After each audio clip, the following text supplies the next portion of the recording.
जब उनको लेने के लिए आए हैं विश्वामित्र दशरथ के पास,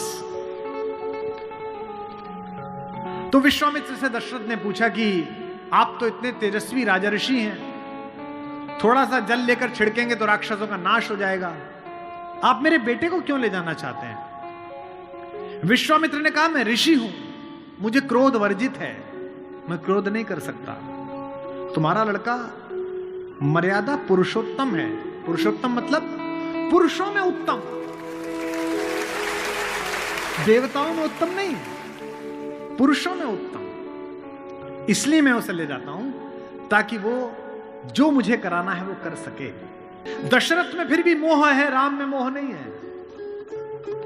दशरथ 7 बार राम का नाम लेकर प्राण छोड़ गए। भाई आप ही ने तो वरदान लिया था, आप ही के आदेश पर लड़का बाहर गया है, खुद को कंसोल करो, खुद को कन्विंस करो। लेकिन नहीं, मानस कहती है कि राम राम कह राम, राम कह राम, राम कह राम। क्या हुआ उसके बाद? भूप गयो सुरधाम, राजा भगवान के यहां चला गया। और इसके बाद भी दशरथ का लोभ बना रहा अपने बेटे को लेकर। जब रावण का वध कर लिया राम ने, तो आकाश में सब देवता आए, तो राम के पिता दशरथ भी आए, और मरने के बाद भी बेटे से प्रेम बना रहा। बताइए, राम ने देखा कि सब लोग मुझे प्रणाम कर रहे हैं, सब लोग मेरी प्रशंसा कर रहे हैं, ये जो मेरे पिता हैं ये कुछ ज्यादा भावुक हो रहे हैं, आंसू बह रहे हैं, कांप रहे हैं, बड़े खुश हैं, फूल फेंक रहे हैं। राम को लगा इनके अंदर मोह रह गया, मोक्ष नहीं मिलेगा। इसलिए कितनी अद्भुत पंक्ति गोस्वामी जी ने लिखी है, ऐसा शायद ईश्वर, ऐसे बच्चे सबको दे ईश्वर, पिता दे ना दे, ऐसा बच्चा सबको दे। अपने पिता को बड़ी कड़ी आंखों से देखा राम ने। गोस्वामी जी लिखे, चितई पितई दीनई दृढ़ धर्मा। पिता को थोड़ी कठोर दृष्टि से देखकर कहा कि भाई अब दिवंगत हो गए हो, अब मैं क्या आपका पुत्र और क्या आप मेरे पिता, अब आप इन देवताओं के साथ निर्मुक्त होकर रहिए। जो बंधा रहे वो मानव, और जो मुक्त हो जाए वो देवता।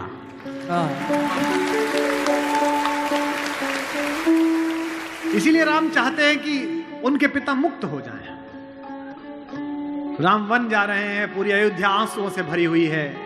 गोस्वामी जी लिखते हैं, तापस वेश विशेष उदासी, 14 बरस राम वनवासी। 14 साल के लिए राम वन जा रहे हैं। अगर कभी समय मिले तो श्रीमद् वाल्मीकि रामायण का वो 3 पेज पढ़ना जहां कौशल्या अपने बेटे को समझा रही है। अद्भुत है वो, रोती जा रही हैं और समझा रही हैं। कौशल्या का स्वस्ति वाचन। गोस्वामी जी लिखते हैं कि बंदहु कौशल्या दिशि प्राची, प्राची दिशा, पूरब दिशा जैसी मैं कौशल्या को प्रणाम करता हूं। क्यों? जिसकी कोख से ये सूर्य पैदा हुआ है। क्योंकि सूर्य कहां से निकलता है? पूरब से निकलता है। कीरति जासु सकल जग माची। कौशल्या स्वस्ति वाचन कहती हैं। भरा हुआ कंठ है, आंसू बह रहे हैं, और राम से कहती हैं कि हे राम, जंगल में प्रकृति तेरी सरीसृपों से रक्षा करे, सांपों से रक्षा करे। कहती हैं कि इंद्र तेरी रक्षा करे, मरुत तेरी रक्षा करे, वरुण तेरी रक्षा करे, और बेटा जो जो तेरी रक्षा करता रहेगा मैं रोज उसका यहां दीपक जलाऊंगी। लेकिन एक बात जो आखिर में कहती हैं वही राम की मां हो सकती थी। और बेटा तू ये मत पूछना जंगल में और जहान में, नगर में रास्ता कौन सा हो, तू जिसका प्रतीक है सत्य, उसी के रास्ते पर चलना। और फिर एक बात कहती हैं, और चिंता मत कर, जिस धर्म की तू रक्षा करता है वो धर्म तेरी रक्षा करेगा। धर्मो रक्षति रक्षितः, धर्म रक्षा करता। तो राम तुम उसी मार्ग पर चलो जो सत्य हो, कल्याणकारी हो, वो तुम्हारी रक्षा करेगा। ऐसे राम का निर्माण ऐसे परिवार के साथ हुआ है। उनके चारों तरफ जो परिजन हैं, जो उनके लोग हैं, राम के भाई भरत, जिन पर सबसे कम चर्चा होती है, सबसे कम भरत पर बोला गया है। लक्ष्मण उनके साथ 24 घंटे रहते हैं। शत्रुघ्न पर तो कम ही बोला गया है, भरत पर सबसे कम बोला गया है। सरस्वती ने देवताओं के कहने पर मंथरा की बुद्धि फेर दी। सरस्वती ने देवताओं के कहने पर कैकेयी की बुद्धि फेर दी। लेकिन जब भरत ने कहा कि मैं भैया को वापस लेने जा रहा हूं तो देवताओं में खलबली मच गई। बोले यार अभी तो गया है ये, और इसको लेने ही चल दिया, और राम भावुक भी है, इसके प्रेम में वापस ना आ जाएं। तो देवताओं ने सरस्वती को कहा कि तुम जरा बात कर दो। तो क्या कहती है सरस्वती? देवताओं से कहती है कि 1000 आंखें होने के बाद भी जिसको सुमेरु ना दिखता हो, तुम मूर्ख हो क्या? मोसो कहत भरत मति फेरिन, मुझसे कहते हो भरत की मति फेर दूं? दुनिया में किसी की भी बुद्धि भ्रष्ट कर सकती हूं, भरत की बुद्धि भ्रष्ट नहीं होती मेरे करने से।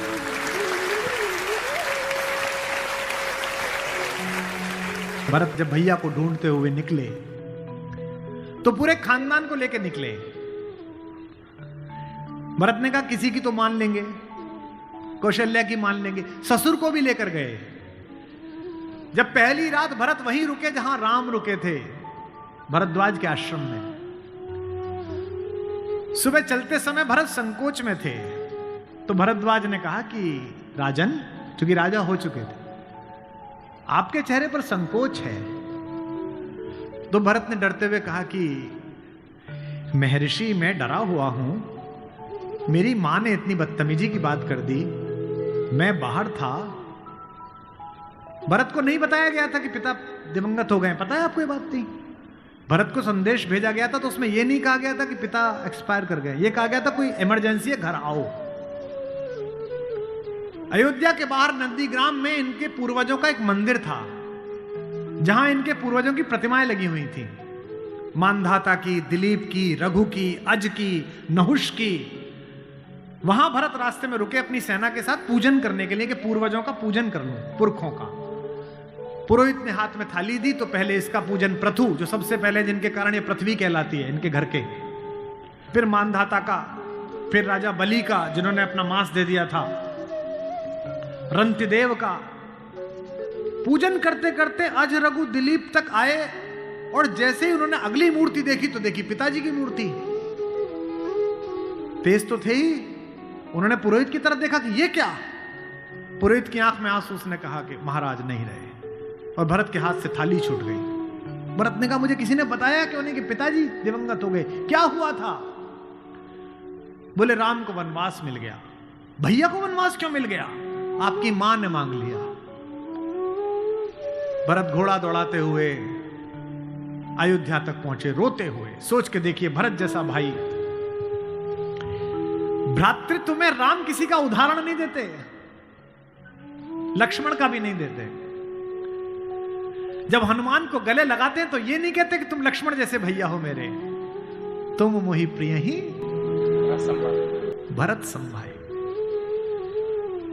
देना हुआ है जब कोई प्यारा उदाहरण, हमने दिया है सिर्फ तुम्हारा उदाहरण।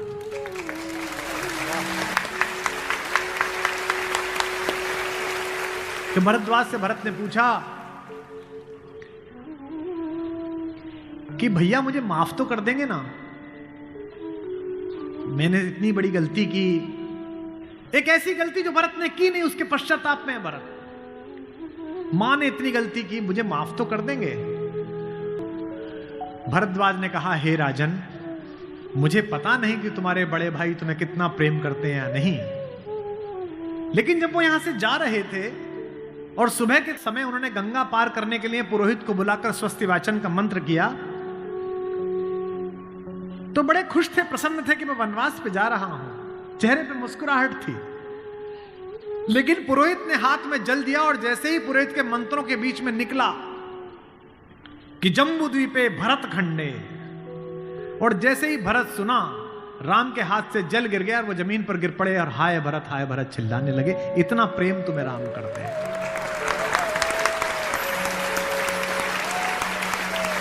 राम करुणा से भरे हुए हैं, इसीलिए करुणा निधि है। इसीलिए कहता हूं कि इस कहानी से पॉलिटिक्स सीखिए, इस कहानी से स्ट्रेटेजी सीखिए, इस कहानी से ह्यूमन वैल्यूज सीखिए, फैमिली वैल्यूज सीखिए। और जो राजनीति में लोग काम करते हैं उनसे भी अनुरोध है कि सदा जनता की भावनाएं ही सत्य नहीं होती। इस देश का पहला लोकतंत्र का मानक गढ़ा राम ने, जिसने कहा कि जनता ही सदैव सत्य नहीं है, नीति सत्य है।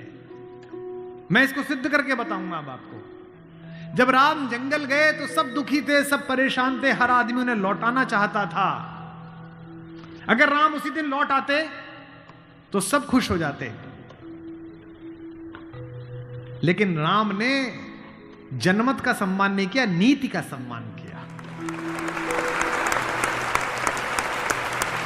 जब पहली बार चित्रकूट पहुंचे तो वन देवी उनका स्वागत करने के लिए आई।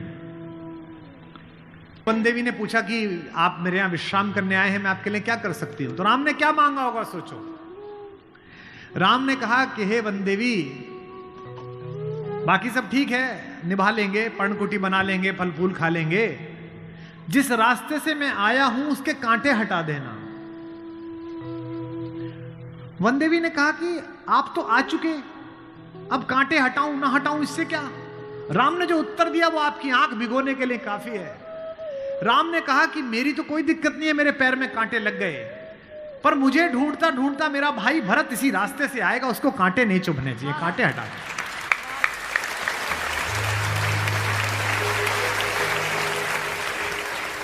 तो वन देवी को जिज्ञासा हुई। वन देवी ने कहा कि यथाज्ञा पयति महाराज, हे महाराज, आपने जो आज्ञा दी मैं कर दूंगी। एक छोटी सी मेरी जिज्ञासा है, क्या अयोध्या का राजा, अयोध्या की चतुरंगिणी सेनाओं का सेनापति, दशरथ का पुत्र, राम का छोटा भाई भरत इतना नाजुक है कि रास्ते में चलेगा तो उसके कांटे चुभ जाएंगे? राम ने कहा नहीं, वो तो वज्र के समान है, उसकी छाती से टूटकर तो इंद्र का वज्र टूट जाता है, ये कांटे उसे परेशान नहीं करेंगे। वन देवी ने कहा फिर क्यों हटा दूं? बोले परेशानी ये है कि जब उस रास्ते पर आएगा, अगर एक कांटा भी चुभा तो उसका दिल ये सोचकर टूट जाएगा कि मेरे कारण मेरे भैया को इन कांटों को झेलना पड़ा है।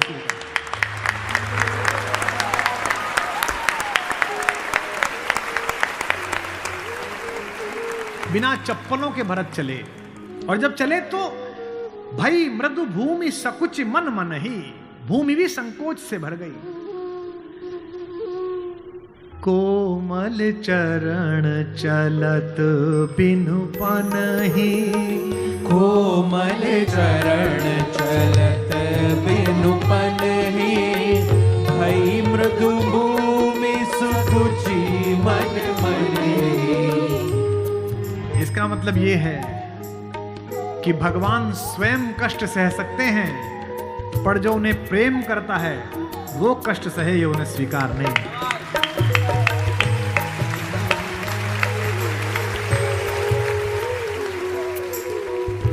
चित्रकूट में रात्रि का समय है, चांदनी खिली हुई है, चंद्रमा निकला हुआ है।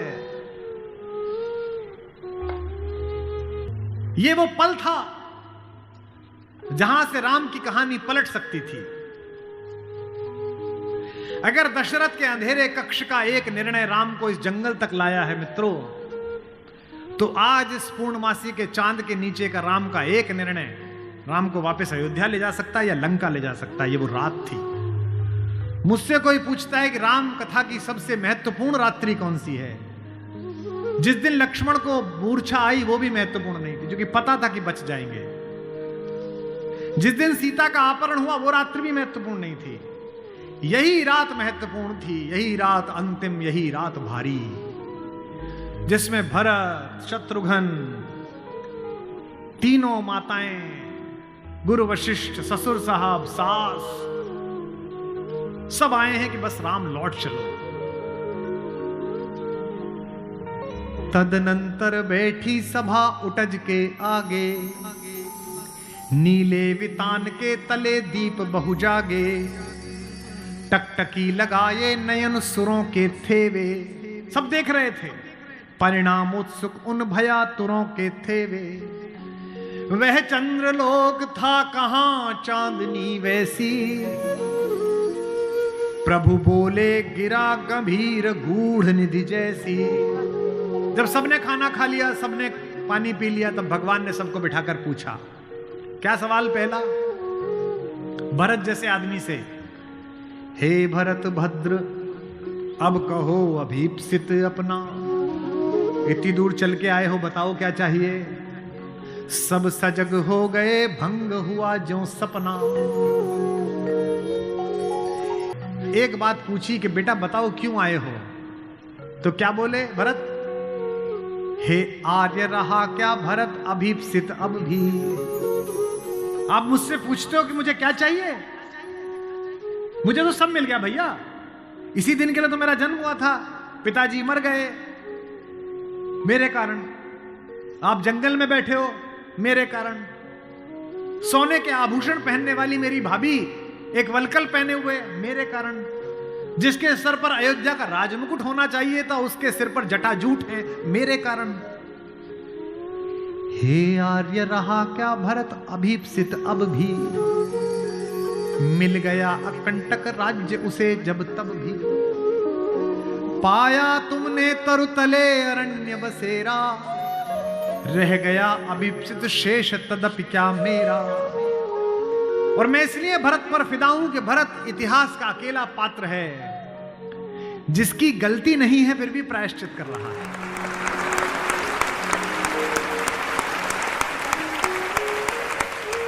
भरत अकेले हैं जिनकी कोई गलती नहीं है, उनकी मां की गलती है और वो प्रायश्चित कर रहे हैं। यहीं से राम का लोकतंत्र प्रारंभ होता है। कैसे? पूरी अयोध्या सोचती है कि कैकेयी अपराधीन है।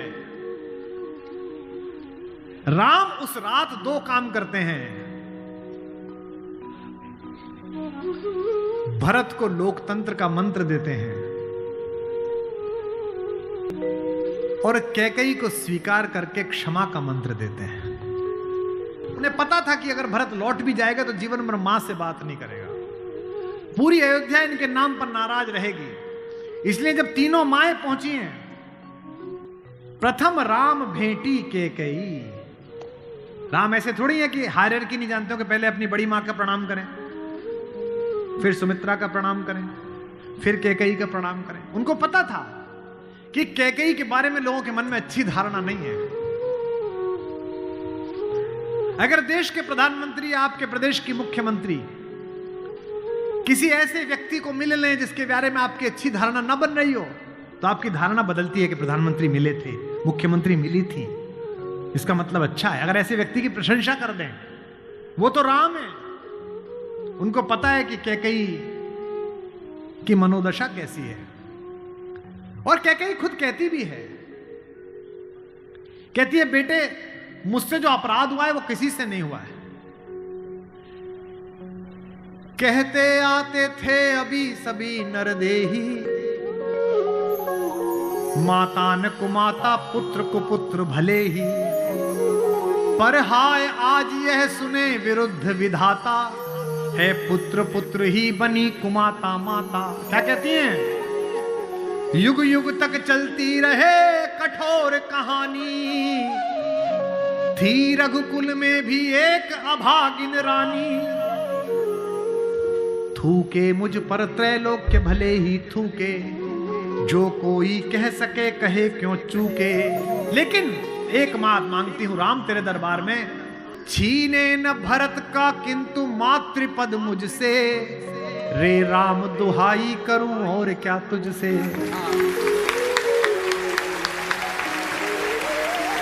सोचिए कैसा क्षण है, अपने ही बेटे को मांग रही है राम से। कैकेयी अपने बेटे के लिए कह रही है कि राम तू सबको सब देता है बेटा, मुझे सिर्फ इतना दे दे, मुझे रानी मत रहने दे, जंगल में रख ले, भरत की मां बनी रहूं बस। इसी के लिए तो सब किया था। राम ने क्या कहा? हे अम्ब, ओ मेरी मां, हे अम्ब तुम्हारा राम जानता है सब,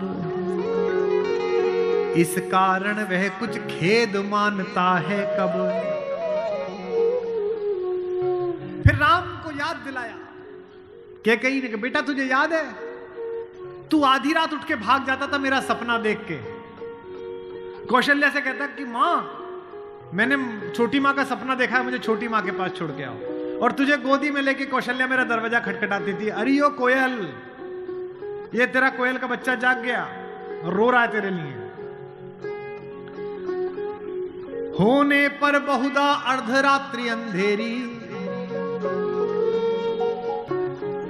होने पर बहुधा अर्धरात्रि अंधेरी, जी जी आकर करती पुकार थी मेरी। लो कुहुकुनी, ओ कोयल, लो कुहुकुनी तेरा कुहुक राम यह जागा। लो कुहुकुनी अपना कुहुक राम यह जागा। निज मंझली माँ का स्वप्न देख उठ भागा। होने पर बहुधा अर्धरात्रि अंधेरी,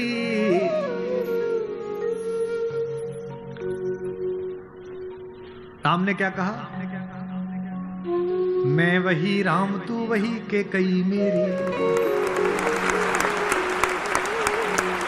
कि 100 बार धन्य वह एक लाल की माई। कौन?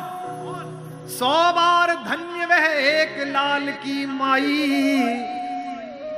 जिस जननी है जना भरत सा भाई।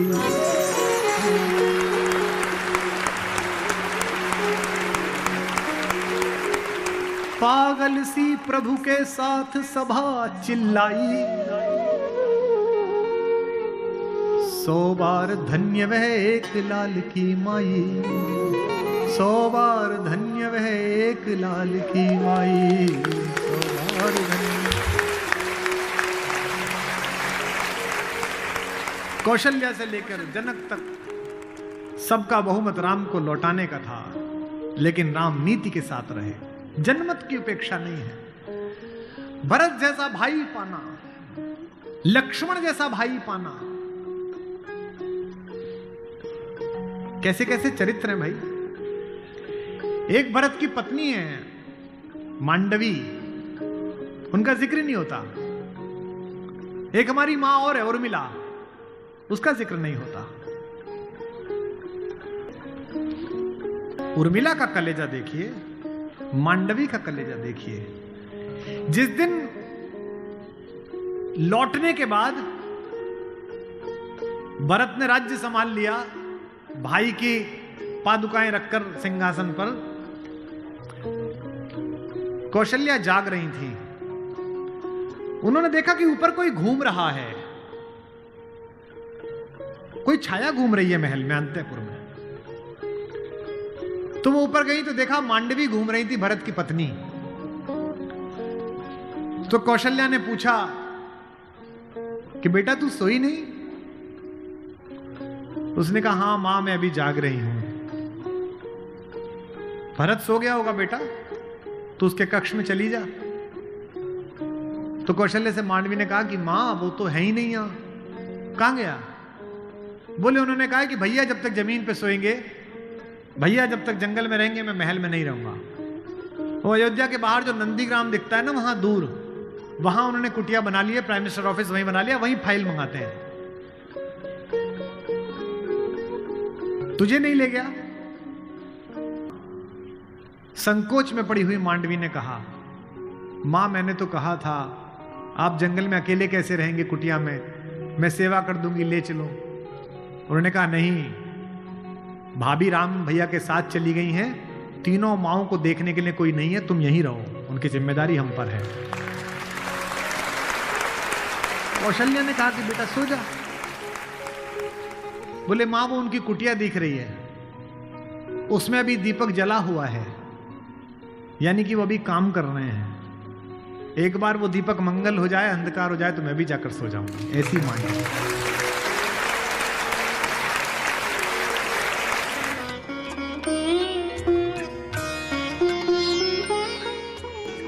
इस मंच पर 3 दिन से मेरे पार्श्व में आशीर्वाद की मुद्रा में शेषनाग के प्रतिनिधि लक्ष्मण लाल खड़े हैं। उनके लिए पहली बार एक पंक्ति पढ़ रहा हूं उमाकांत जी की। उसमें उन्होंने कहा कि दुनिया में हर आदमी की परछाई काली है, एक राम ही पृथ्वी पे आए जिनकी उजली परछाई है, जिसे लक्ष्मण कहते हैं।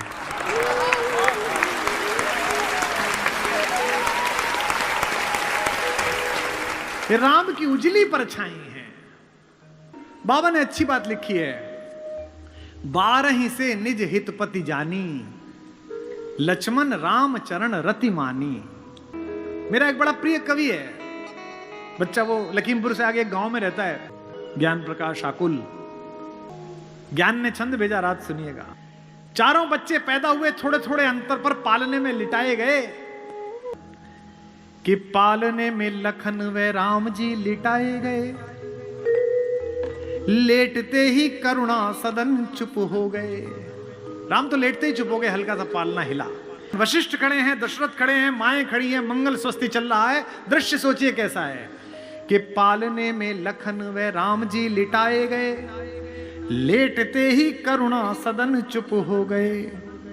किंतु लक्ष्मण कुछ ऐसा तेज रोए उन्हें, रोता देख धरती गगन चुप हो गए। बहुत रोए। राजवैद्य आए कोई रोग न बता सका तो, राजवैद्य आए कोई रोग न बता सका तो, ज्योतिषी भी करके यतन चुप हो गए। और लक्ष्मण कैसे चुप हुए रोते हुए? गुरु ने उठाया और लखन को राम के चरण में लिटाया तो लखन चुप हो गए।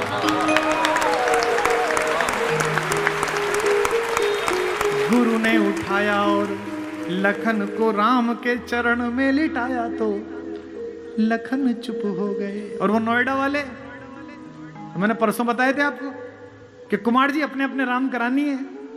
इनका क्या हो गया? और छोटे भाई से मुकदमा चल रहा था जमीन का, वो जीत गया। वाह, राम की कहानी सुनेंगे भाई पर मुकदमा करके। नैतिकता को कोई कुआं भी ना मिले जिसमें डूब के मर जाए। दूसरी मां हमारी मां सुमित्रा। लक्ष्मण पूछने के लिए गए कि मां मैं अयोध्या में रहूं या भैया जंगल जा रहे हैं उनके साथ चला जाऊं? तो मां ने क्या कहा? अयोध्या? कौन सी अयोध्या? जो पे राम सिया वन जाई। सुमित्रा जैसी मां, लक्ष्मण जैसा प्यारा सा बच्चा, कहती है बेटा जो पे राम सिया वन जाई, अवध तुम्हार काम कछुनाई। अवध में तुम्हारा क्या काम है?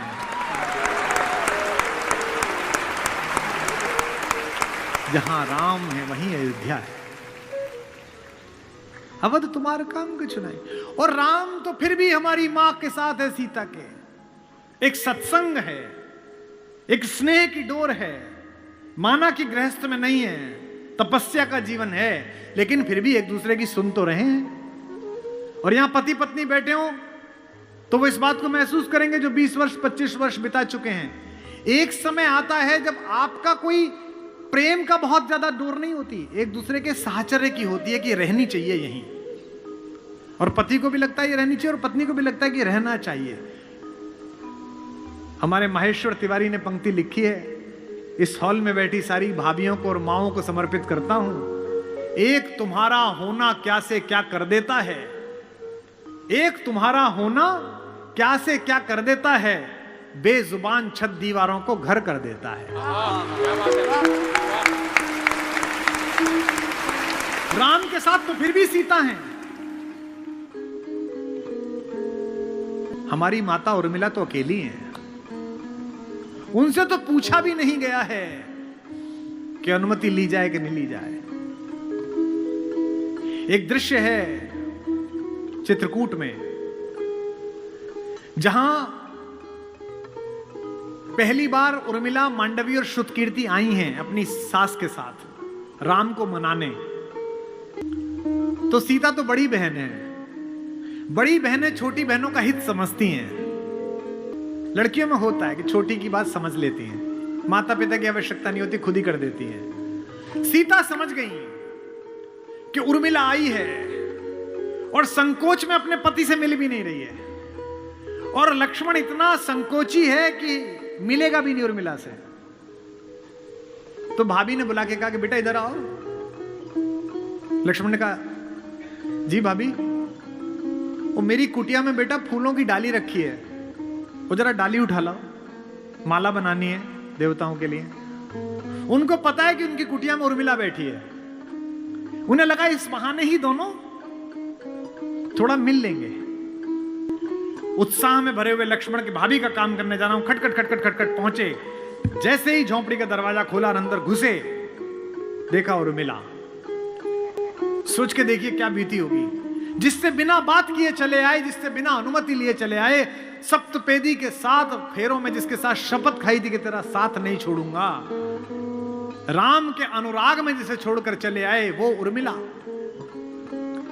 और जिसने अपनी बड़ी बहन सीता को आदर्श माना और इस बात को स्वीकार कर लिया कि कोई बात नहीं, चले गए तो कोई बात नहीं, वो लक्ष्मण दोनों एक दूसरे के साथ कैसे सामने आए होंगे।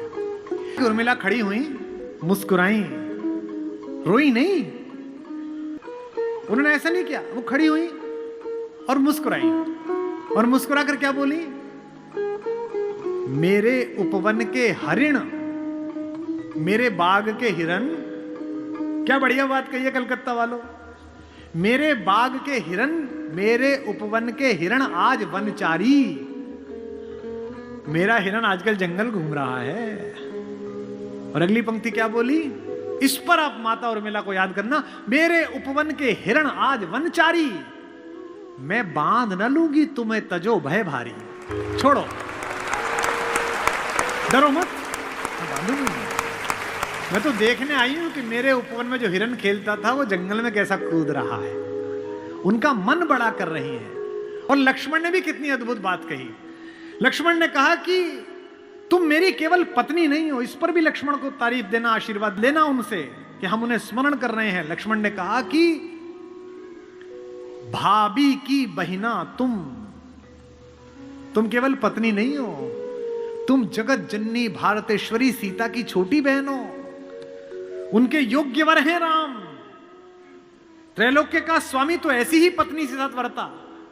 लेकिन मुझे पता नहीं कि मैं इतना योग्य हूं या नहीं हूं कि मैं जगत जननी की छोटी बहन का पति बन सकूं। मैं उस योग्य बनने के लिए जंगल में आया हूं आज, ताकि मैं तेरे योग्य बन सकूं।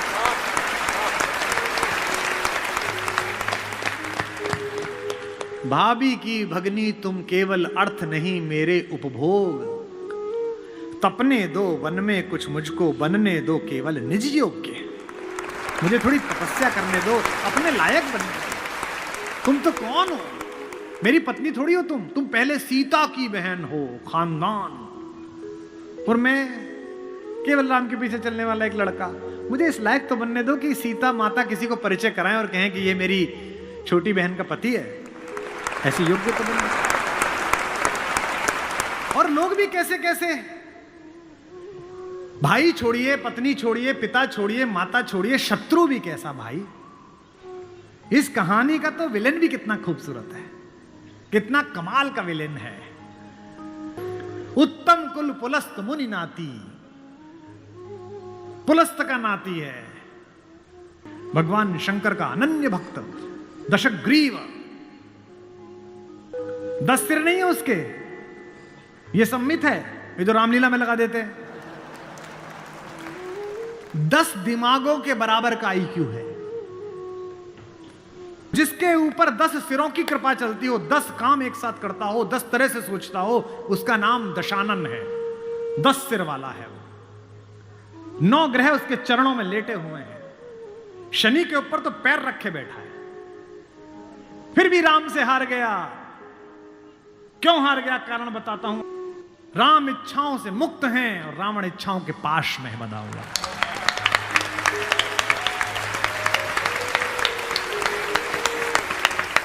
फिर जागना कि रावण मनुष्यों पर राज्य करता है, राम मनुष्यता पर राज्य करते हैं।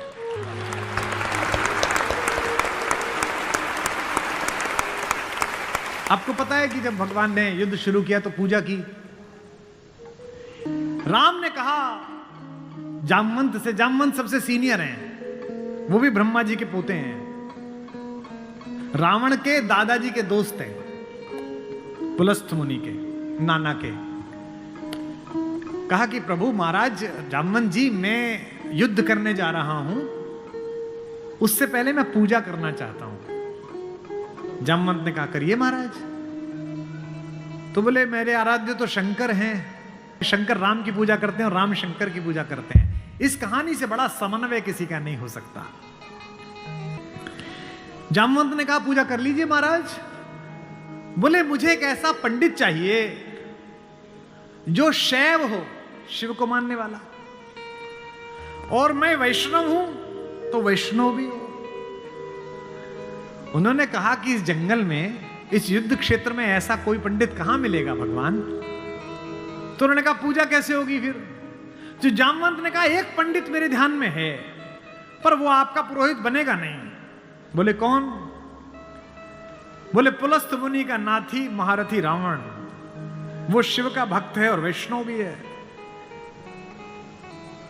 उससे करा लीजिए। सोचिए जिसको हराने जा रहे हैं उससे पूजा। राम ने जामवंत से कहा कि महाराज पूछ के तो आइए, अगर महापंडित रावण आज्ञा दे दें इस यज्ञ के लिए तो मैं कर लूं। रावण को पता चला कि जामवंत बुलाने आए हैं। रावण ने अपने सैनिकों से कहा कि जैसे ही दादा जामवंत आए कोई उनसे प्रश्न ना करे, उन्हें बस महल का मार्ग दिखा दे, हाथ जोड़ के सब चरण छुएं। जामवंत पहुंचे, रावण किले के द्वार पर चरण छूने आया, कहा कि पितामह मैं आपको प्रणाम करता हूं, मैं धन्य हुआ कि आप पधारे। जामवंत ने कहा कि मैं बहुत प्रसन्न हुआ तुम्हारी अतिथि सेवा देखकर। बिठाया, पूछा कैसे आए हैं। जामवंत ने कहा मैं एक इच्छा लेकर तुम्हारे पास आया हूं। एक मेरे साथ 2 जजमान हैं, वो एक यज्ञ करना चाहते हैं युद्ध शुरू करने के लिए।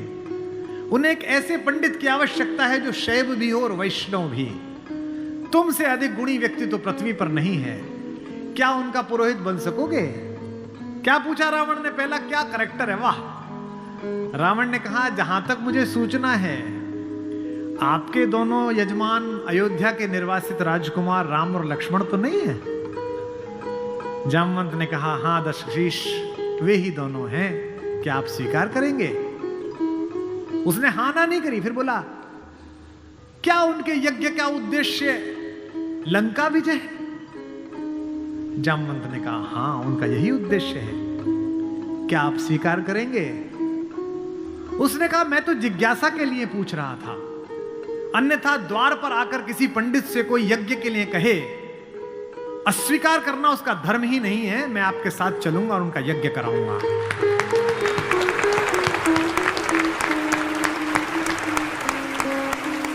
जामवंत ने कहा कि क्या मुहूर्त निकला। उसने नवग्रहों को बुलाया, बोले इधर बैठ, तू इधर बैठ, तू इधर बैठ। वो तो अपने ही हाथ में था, तू मिनिस्टर ऑफ स्टेट, तू फुल कैबिनेट। बता कितने बजे। बोले जी सुबह 5:30 बजे ब्रह्म मुहूर्त में, जिसमें हम पैदा हुए। तो उसने कहा ठीक है 5:30 बजे का मुहूर्त निकला, मैं 5 बजे आ जाऊंगा। जामवंत ने कहा आचार्य हो गया अब तो रावण। आचार्य पूजा के लिए क्या व्यवस्था करनी है, क्या सामग्री लाऊं। उसने कहा आपके यजमान, मेरे यजमान जंगल में हैं, अगर यजमान के पास पूजन सामग्री ना हो तो पंडित का धर्म बनता है कि वो पूजन सामग्री लेके आए, तो मैं लेके आऊंगा। उसने अपने पुत्र मेघनाथ को जगाया, इंद्रजीत को, और कहा बेटा अशोक वाटिका जाओ, अशोक वाटिका जाओ और सीता से कहो मैं उसे मिलना चाहता हूं, एक विशेष प्रयोजन है।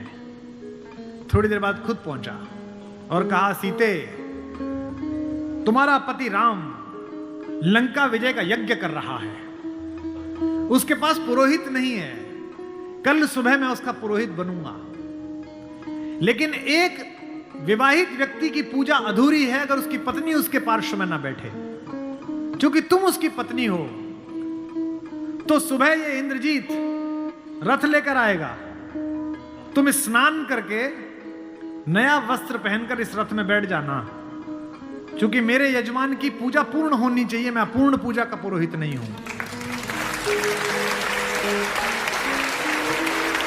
और कहा कि तुम्हारी लंका से मुक्ति केवल पूजा तक की है, पूजा होते ही उठना और इसी रथ में वापस बैठकर अशोक वाटिका में आ जाना। क्या तो सीता, क्या राम और क्या रावण, क्या कहानी है ये। सुबह यही हुआ, शिवलिंग की स्थापना हुई। बालुका की मृत्यु से एक विग्रह बनाया राम ने अपने ओजस्वी हाथों से। राम आजानुबाहु हैं, घुटने तक हाथ आते हैं उनके, ये पुरुषोत्तम का लक्षण है। महाराणा कुंभा वे भी आजानुबाहु थे।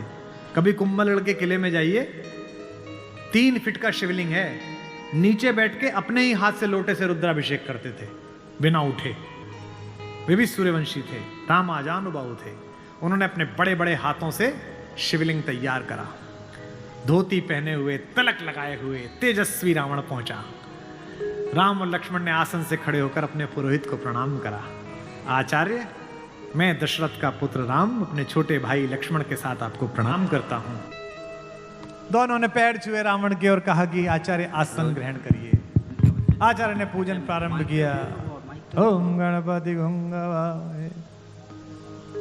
अब ये कि पत्नी कहां से आए? आचार्य ने पूछा राम से। मेरे यजमान विवाहित हैं? राम ने कहा हां आचार्य मैं विवाहित हूं। अपनी धर्म पत्नी से कहिए कि वो आपके पार्श्व में आकर बैठे। राम ने कहा आचार्य मेरी धर्म पत्नी मेरे साथ नहीं है। तो जामवंत ने कहा आचार्य पूजा कैसे होगी? बोले पितामह मैंने आपसे कहा था कि किसी यजमान के पास अगर सामग्री किसी भी तरह की पूरी ना हो, कोई व्यवस्था पूरी ना हो, तो आचार्य का धर्म है कि वो पूरी व्यवस्था बना के लाए। बेटा इंद्रजीत, यजमान की पत्नी को उनके पार्श्व में स्थापित करो। अपहरण गई हुई मां हमारी जगत जननी भारतेश्वरी पार्श्व में बैठी। पूजन प्रारंभ हुआ, सारी अर्चना हुई और पूजन के बाद रावण ने कहा कि मैं आप दोनों यजमानों को आशीर्वाद देता हूं कि आप दोनों जिस संकल्प के कारण ये पूजा कर रहे हैं, आज सारे देवता उपस्थित होकर आपके संकल्प को पूर्ण करें। मैं आशीर्वाद देता हूं। हमारे गांव में गीत गाया जाता था, बना पुरोहित रामचंद्र का जय का वर दे आया। जब चलने लगे तो राम ने पूछा, बोले आचार्य दक्षिणा? तो आचार्य हंसा। बोला त्रैलोक्य की संपदा आपके आचार्य के पास है, कुबेर का रथ आपके आचार्य के पास है, ऐसे में मेरा वनवासी मुझे क्या दक्षिणा देगा मेरा यजमान? तो राम ने कहा कि मैं रघुवंशी हूं, दक्षिणा के बिना पूजा कराना मेरे लिए निष्फल हो जाएगा, आप दक्षिणा तो मांगिए। तो रावण ने कहा कि मैं आपसे समय पर दक्षिणा मांग लूंगा। राम ने कहा उस समय में देने योग्य बचा या ना बचा? आचार्य बता तो दीजिए कि दक्षिणा क्या है। आचार्य ने जो दक्षिणा मांगी उस पर रावण को भी राम की तरफ से प्रेम भेजा जा सकता है। आचार्य ने कहा मेरी दक्षिणा यही है कि आचार्य का जब अंतिम समय आए तब दोनों यजमान मेरे सामने उपस्थित रहें। एक अंतर समझ लेना राम और रावण में। आप ढूंढना आपके अंदर रावण है कि राम है। राम के पास जो है वो पर्याप्त है और रावण को जो प्राप्त है वो पर्याप्त नहीं है। रावण के पास पंचकन्याओं में पूजित हमारे मेरठ की पंचकन्याओं में सबसे सुंदर स्त्री मंदोदरी जैसी सती मां उनकी पत्नी है, लेकिन उसके बाद भी जंगल में घूमते हुए एक तपस्वी की वलकल पहने हुए युवती को अपनी रानी बनाना चाहता है। लेकिन युद्ध के आखिरी दिन जब रावण पड़ा हुआ है, नीचे निश्चेष्ट उसका शव पड़ा हुआ है, तो मंदोदरी ने विलाप करने के बाद पूछा वो कहां गया जिसने इसे मारा? लोगों ने कहा वहां बैठा। समुद्र के किनारे शाम ढल रही है, सूरज डूबने वाला है और रघुवंशी राम उदास एक पत्थर पर बैठे हुए कि इतना रक्तपात क्यों हुआ। दुखी है राम लाशों को देखकर। मंदोदरी गई, कमांडो खड़े हुए हैं उनको रोकने के लिए, लेकिन देखा कि माता मंदोदरी आ रही है तो पुलिस वाले हट गए, वानर हट गए। पीछे से पहुंची, चिंताग्रस्त राम ने अचानक एक स्त्री की छाया देखी जो पैर के आसपास आ रही है। राम सचेत होकर उठे और पलटकर कहा कि देवी मैं आपको प्रणाम करता हूं, इस निर्जन रण क्षेत्र में आप कौन हैं? मंदोदरी ने कहा हे राम, मैं रावण की दुर्भाग्यशाली पत्नी मंदोदरी हूं। राम ने कहा मां मैं आपसे क्षमा चाहता हूं, आपका पति बड़ा तेजस्वी था, महाज्ञानी था, उच्च कुल में पैदा हुआ था, ब्रह्मा का वंशज था, लेकिन उसने अनीति की थी, इसलिए मुझे उसको मारना पड़ा। मैं आपके इस शोक के लिए क्षमा चाहता हूं। मंदोदरी ने कहा, मैं इसलिए नहीं आई कि मैं तुम्हें कोसूं। राम ने पूछा, फिर किस लिए आई मां? मंदोदरी ने कहा, मैं देखने आई थी कि जिसने पूरी दुनिया पराजित कर दी, जिसने तेरे पूर्वज मानधाता तक को स्वर्ग में जाके चुनौती दे दी, जो कुबेर को कालर से पकड़ के नीचे ले आया, उस महापराक्रमी को हराया किसने? ऐसा उसमें क्या है जो मेरे पति में नहीं था? तो राम ने पूछा कि मां आपको पता चला क्या है? बोले हां पता चल गया, आने से पहले ही पता चल गया। राम ने पूछा क्या अंतर है? बोले राम, एक मेरा पति था जो मेरी जैसी सुदर्शना होते हुए भी तेरी पत्नी चाहता था। एक तू है कि पीठ पर से भी परिस्त्री की छाया पड़ी है तो उठकर खड़ा हो गया है। ये उसमें तुझ में अंतर है।